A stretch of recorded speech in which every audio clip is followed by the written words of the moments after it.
জাহাঙ্গীরনগর বিশ্ববিদ্যালয়ে এক ছাত্রীকে ধর্ষণের ঘটনার প্রতিবাদে বিক্ষোভ মিছিল ও সমাবেশ করেছেন সাধারণ শিক্ষার্থীরা।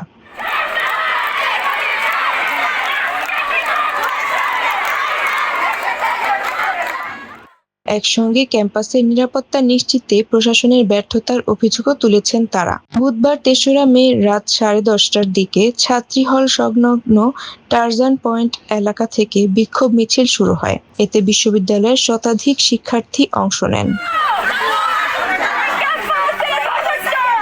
সমাবেশে শিক্ষার্থীরা ৫ দফা দাবি উত্থাপন করেন। দাবিগুলোর মধ্যে রয়েছে আগামী ২৪ ঘন্টার মধ্যে অভিযুক্তকে গ্রেপ্তার ও দ্রুত বিচার নিশ্চিত করা,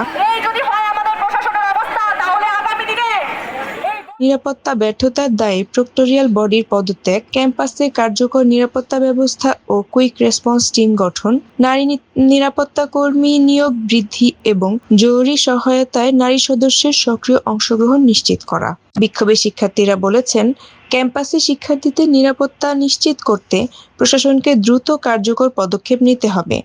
প্রথম এরকম ঘটনা ঘটছে যে ভরা রাস্তায় আলোর ভিতরে একটা মেয়েকে নিয়ে যাওয়া হয়েছে।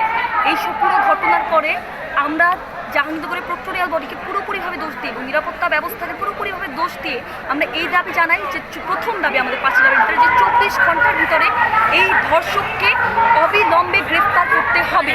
কেননা যে ব্যক্তি এই ক্যাম্পাসের ভিতরে অবিলম্বে ঘুরে বেড়াইতে পারে, তার যে কোনো মেয়েকে অ্যাটাক করতে পারে, সেই ক্যাম্পাস থেকে বাইরে কোথাও আহামরি যায় নাই, সেই তল্লাটের ভিতরেই আছে, সেই আশেপাশের ভিতরেই আছে। ইভেন ইফ সে যদি না থাকে, এই মেয়ের নিরাপত্তা নিশ্চিত করে তাকে বিচারটা হাতের উপর দিয়ে দেওয়ার দায়িত্ব প্রক্টরের, এই দায়িত্ব এই প্রশাসনের, এই দায়িত্ব এই ক্যাম্পাসের। তাই আমরা দ্রুততর সময়ের ভিতরে ২৪ ঘন্টার ভিতরে আমরা এই জিনিসের সুরাহা করতে চাই। যেহেতু এই জিনিসতে থানা পুলিশ হয়েছে, এই জিনিসতে কাজ আগানো হয়েছে, আমরা দেখি না এখন দেরি হওয়ার কোনো প্রশ্ন, আমরা দেখি না এখানে গাফিলতির কোনো প্রশ্ন। সব দিক থেকে আমরা দাবি রাখি যত দ্রুত সম্ভব ২৪ ঘন্টার ভিতরে এই ধর্ষককে যাতে গ্রেফতার করা হয়। ধন্যবাদ।